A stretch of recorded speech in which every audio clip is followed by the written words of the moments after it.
Hey crafty people, it's Tasha. Welcome back to my channel. If you're new here, I'd love it if you could hit that subscribe button below and the notification bell. That would mean the world to me. Okay, today we have another Team Tiny Hop.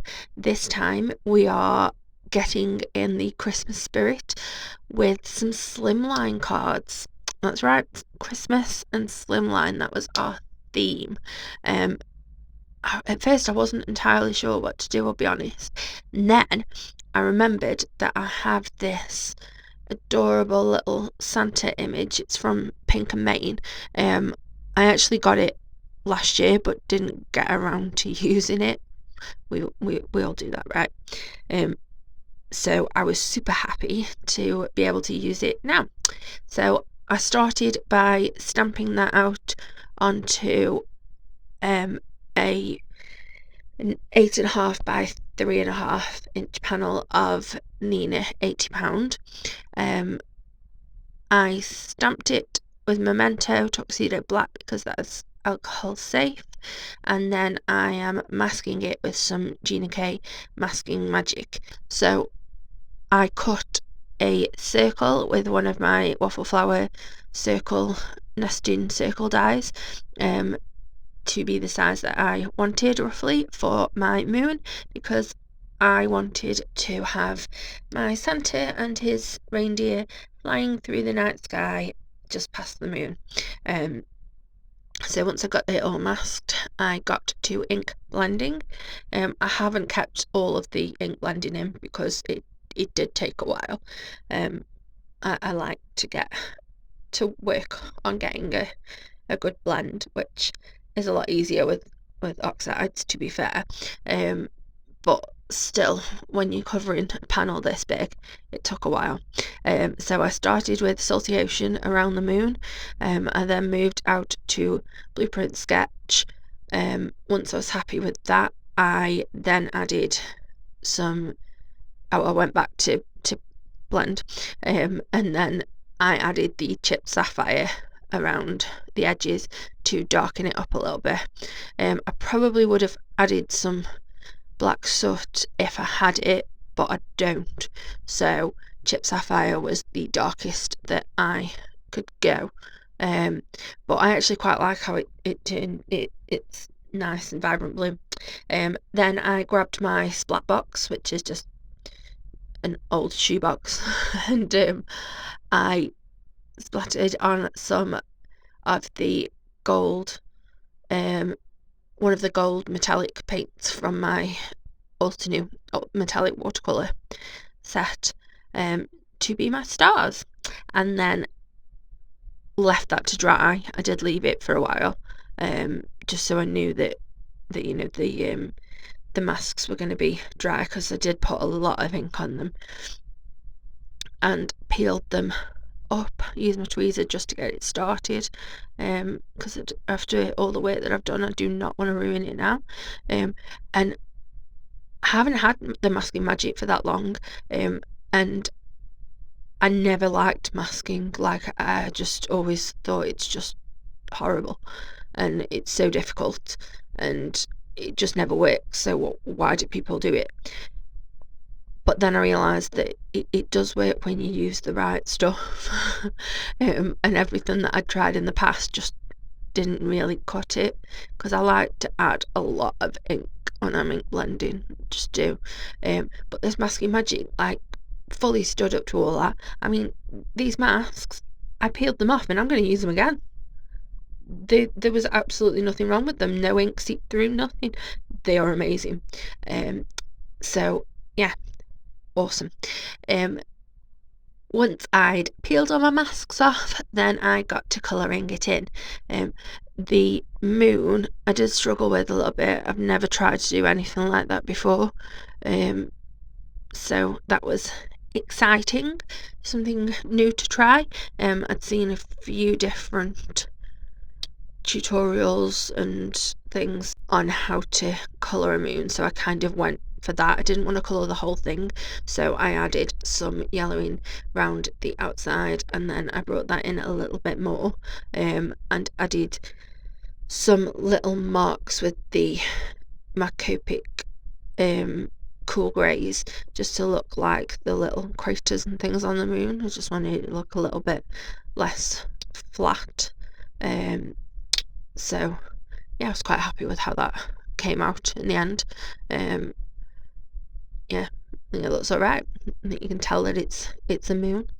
And then coloured in the rest of my images as well with Copic. I've only really got one blend of reds because I love that blend. I tend to use the 05, 17, 27 and 89.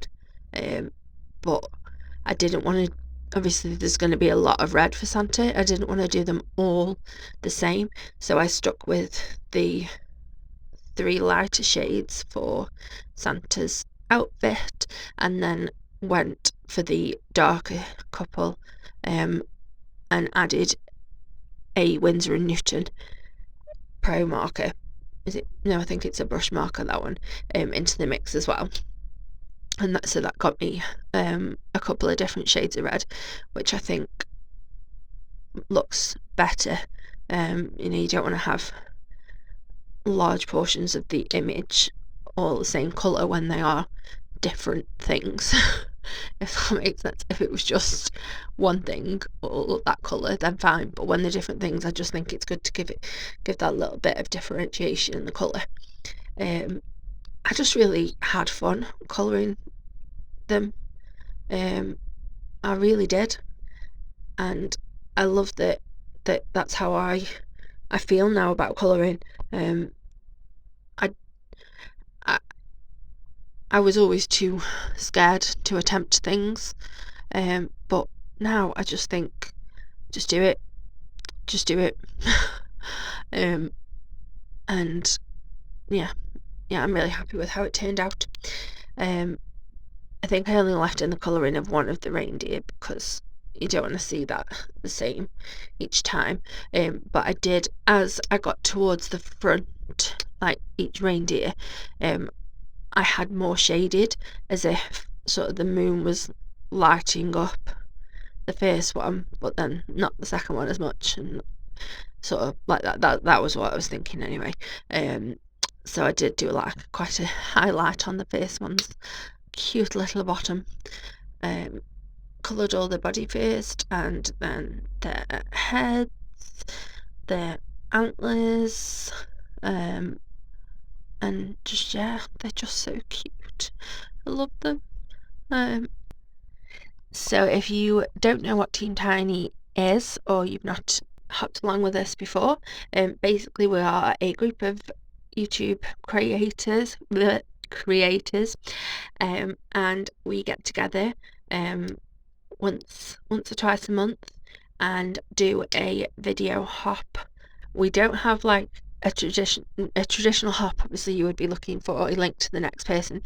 We don't have it like that. We use a hashtag. If you click on the hashtag that will be down in the description below, and I will also put it in the title of my video, that'll take you to a landing page where you've got all of the videos for everybody that's taking part today. When I put the masks on, I did slightly get them in the wrong place, just ever so slightly. I don't think that I'd cut them right. I think I must have cut too close to the outside of the stamped line, so I did have a little bit of a white halo around some of my images. So I grabbed a few of my blues, and you can see I coloured some of them onto that little scrap that I'd got, so that I could hold that against the sky to see which blue would be best for filling in those gaps. I think you can only see it if you knew what you were looking for and why you were looking for it. So that's always a really good tip. I probably in the past would have tried to blend some of the oxide onto there, I think, because I would have thought that that's what I'd got to do. But you don't have to do anything, do you? You do whatever you want. But that's what I chose to do. Just fill that little bits of space in. I did decide I wanted to add a little bit more yellow to the moon, but I didn't want to colour it all in with Copic, so I just added a little bit of, I'd use a coloured pencils. Went over a couple of the black lines on the reins and things. I didn't mask because the Oxide, they are like pigment based, so that will sit on top of the lines.